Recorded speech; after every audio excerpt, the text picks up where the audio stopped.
أعوذ بالله من الشيطان الرجيم بسم الله الرحمن الرحيم يا أيها النبي قل لأزواجك وبناتك ونساء المؤمنين يدنين عليهن من جلابيبهن ذلك أدنى أن يعرفن فلا يؤذين وكان الله غفورا رحيما. درود شريف. اللهم صل على سيدنا محمد وعلى آل سيدنا رب زدني علما وارزقني فهما.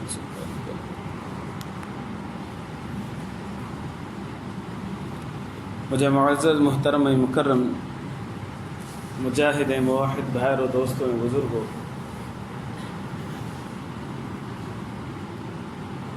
उहे माण्हू जेके नबी करीम सल्लल्लाहु अलैहि वसल्लम जन के पसंद ना आहिनि, सैन अहादीस मुबारका में उन्हनि जो ज़िक्र फरमायो आहे। किना माण्हू शरीर माण्हू गंदा माण्हुनि सां ताबीर कयो आहे। उन्हनि खे कल्ह पाण दर्स में पढ़ियोसीं त हिकिड़ो उहो माण्हू जेको ॿिनि चेहरनि वारो हुजे, अचे त हिकिड़ो चेहरो अथसि, वञे त ॿियो चेहरो अथसि, यानी मुनाफ़िक़।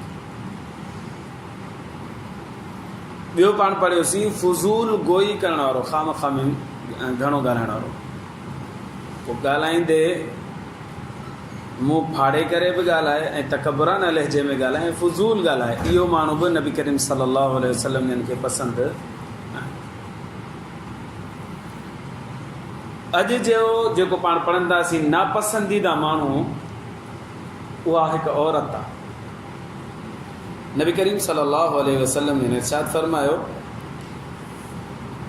शर्रु निसाइकुम अल मुतबर्रिजातु, औरतुनि में वध खां वधीक शरीर, वध खां वधीक बुरी औरत, वध खां वधीक गंदी औरत जेकॾहिं का आहे, नबी सल्लल्लाहु अलैहि वसल्लम फरमायो अल मुतबर्रिजात, उहा औरत आहे जेका पर्दो नथी करे। पोइ साईं उन्हनि जी हिकिड़ी सिफ़त बयानु फरमाई, अल मुतख़य्यलात, इहा औरत जेका बेपर्दा आहे, इहा तकबुर करण वारी आहे। नबी सल्लल्लाहु अलैहि वसल्लम जन जो गुस्सो वधियो वञा, साईं जन फरमायो हुन्नल मुनाफ़िक़ात, इहा औरत मुनाफ़िक़ आहे।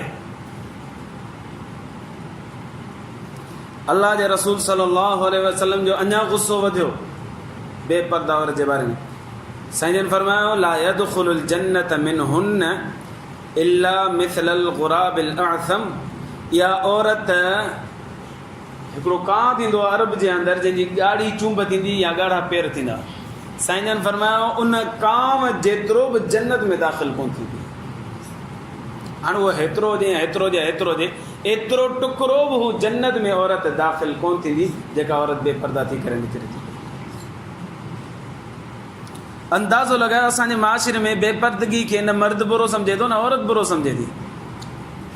केॾी वॾी वईद आहे। नबी सल्लल्लाहु अलैहि वसल्लम फरमाइनि था त इहा औरत बदतरीन में बदतरीन आहे, मुनाफ़िक़ आहे ऐं जन्नत में थोरो बि दाख़िल कोन थींदी।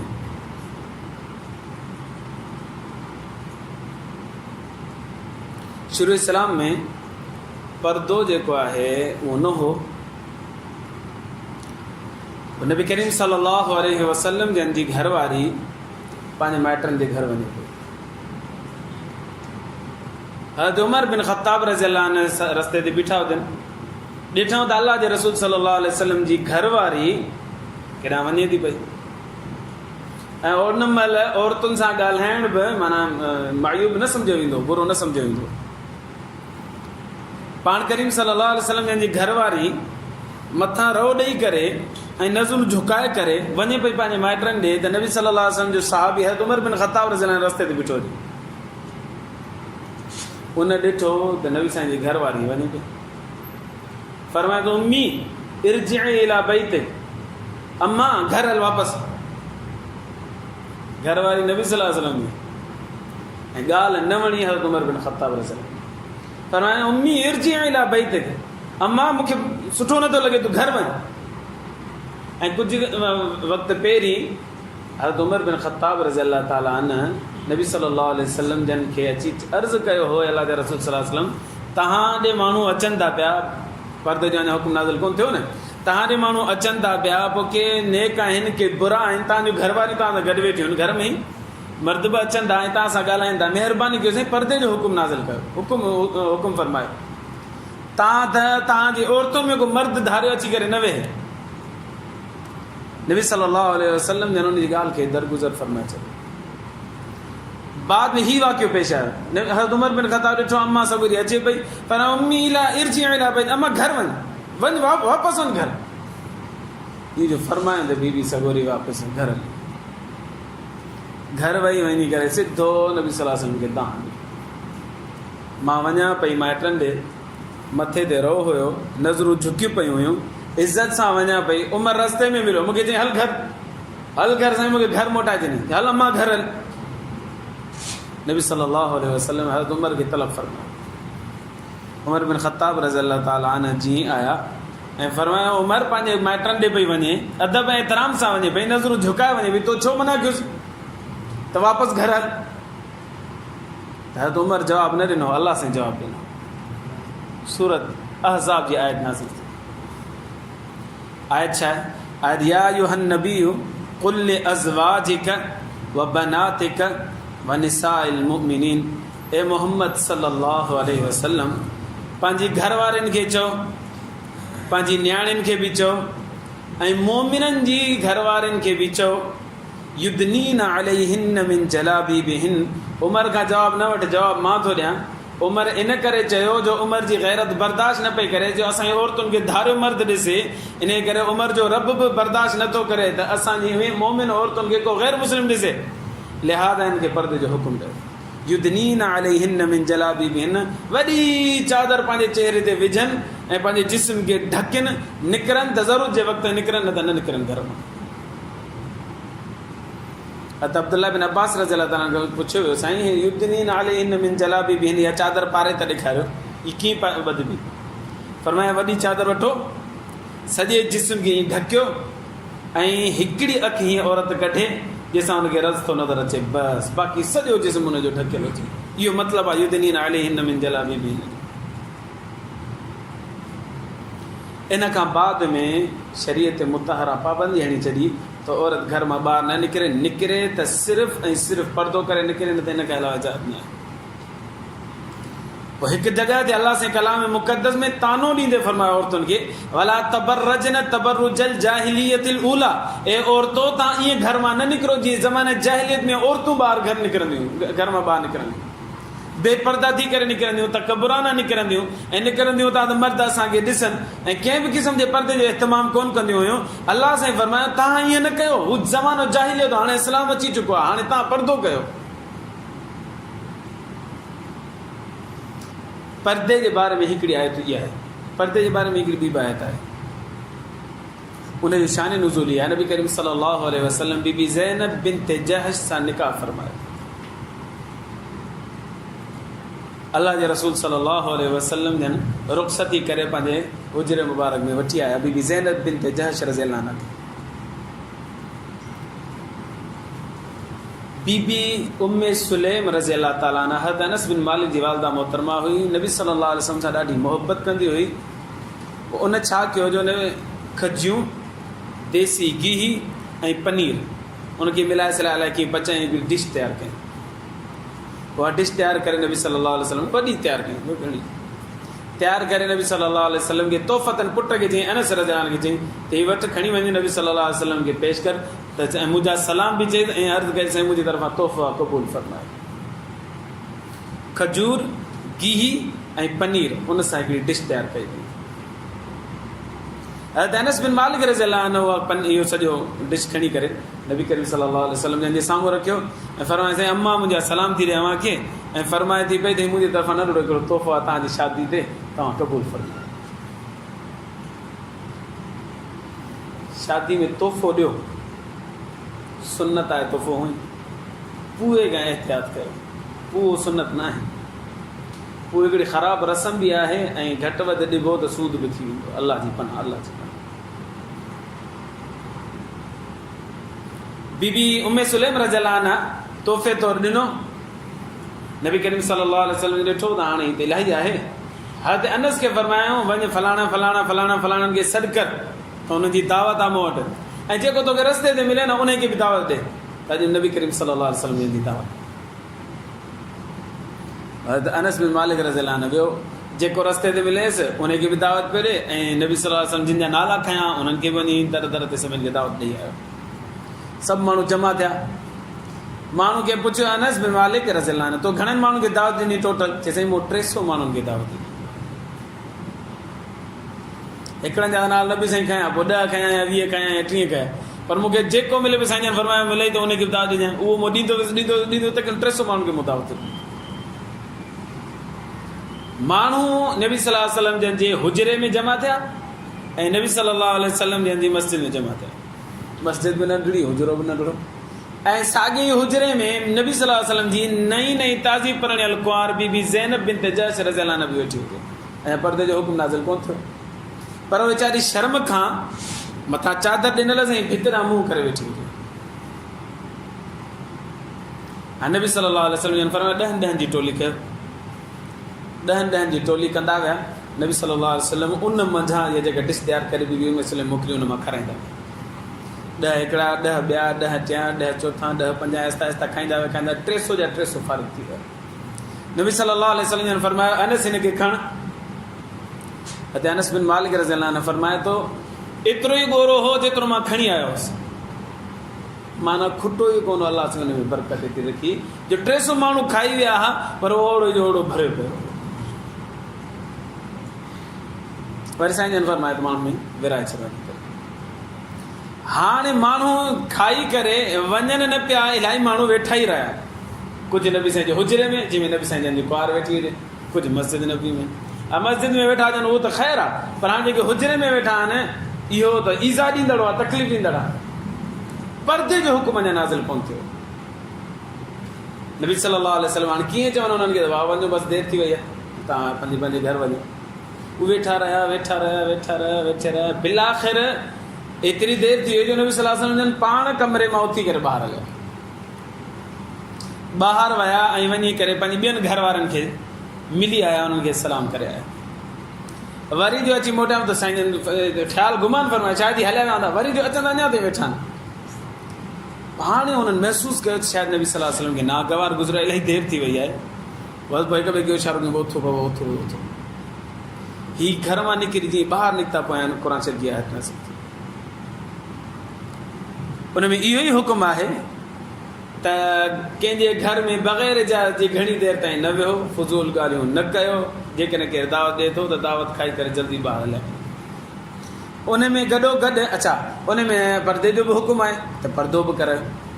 पोइ नबी करीम सल्लल्लाहु अलैहि वसल्लम पंहिंजे दरवाज़े ते जेका चादर लॻाई, हीउ दरवाज़ो कोन हो, चादर उन चादर खे हेठि करे छॾियो, ॿाहिरि तशरीफ़ खणी आया. फरमायो त हीअ आयत नाज़िल थी आहे अॼु खां पोइ पर्दो कयो. केरु बि मर्द कंहिं औरत सां न ॻाल्हाए, ग़ैर मुहरम सां न ॻाल्हाए. हिन आयत में अल्लाह तबारक व तआला हुकुम फरमायो, क़ाबिल गौर इहो हुकुम आहे. फरमायो फसअलुहुन्न मिन वराइ हिजाब. नबी सल्लल्लाहु अलैहि वसल्लम जंहिंजी घरवारनि सां जेकॾहिं कंहिंखे को सवाल करिणो आहे ऐं ज़रूरी सवाल आहे, पहिरियां त मर्दनि खां पुछिबो, नबी सल्लल्लाहु अलैहि वसल्लम खां पुछिबो, ऐं साहबा इकराम वॾा वॾा आलिम वेठा आहिनि उन्हनि खां पुछिबो. पर जेकॾहिं उन्हनि खां सवाल माण्हू जवाबु न मिलियो या का परेशानी थी वई जिन जे करे उन खां पुछी न सघियो, त नबी साईं जे घरवारनि खां जेकॾहिं सवाल कंदो न त अल्लाह जे रसूल सल्लल्लाहु अलैहि वसल्लम जे घरवारनि खां सवाल कंदो त पर्दे जे पोयां सवाल कयो. हाणे सवाल इहो आहे, हिन दौर में माण्हू चवंदा बाबा दिलि जो पर्दो हुजे, अखियुनि जो पर्दो ज़रूरी थोरी आहे, जिस्म जो पर्दो ज़रूरी थोरी आहे, दिलि जो पर्दो हुजे, नियत साफ़ हुजे. मूंखे ॿुधायो नबी साईं जे घर वारनि खां वधीक कंहिंजी नियत साफ़ हूंदी ऐं सहाबा किराम खां वधीक कंहिंजी नियत साफ़ हूंदी. उनजे बावजूदि अल्लाह साईं फरमाए थो ज़रूरत मुताबिक़ जेकॾहिं सवालु करिणो अथव न त पर्दे में सवालु कयो. तव्हां दर जे ॿाहिरां बीहो, अमर सगोरी घर में अंदरि हूंदी, अंदरि ऐं ॿाहिरां सवालु कयो. जवाबु मिले त ठीकु आहे, नथो जवाबु मिले त ईअं थियल. इन करे अमड़िन ऐं भेनरनि खे घुरिजे त पर्दो कनि। नबी सल्लल्लाहु अलैहि वसल्लम जन इरशाद फरमायो औरतुनि मां बदतरीन में बदतरीन औरत उहा आहे जेका बेपर्दगी करे थी, तकब्बुर करे थी पई। इहा औरत मुनाफ़िक आहे, थोरो बि जन्नत में दाख़िल कोन थी। हिकिड़ी औरत ॿिनि माण्हुनि खे ज़रूरु जहन्नम में वठी वेंदी।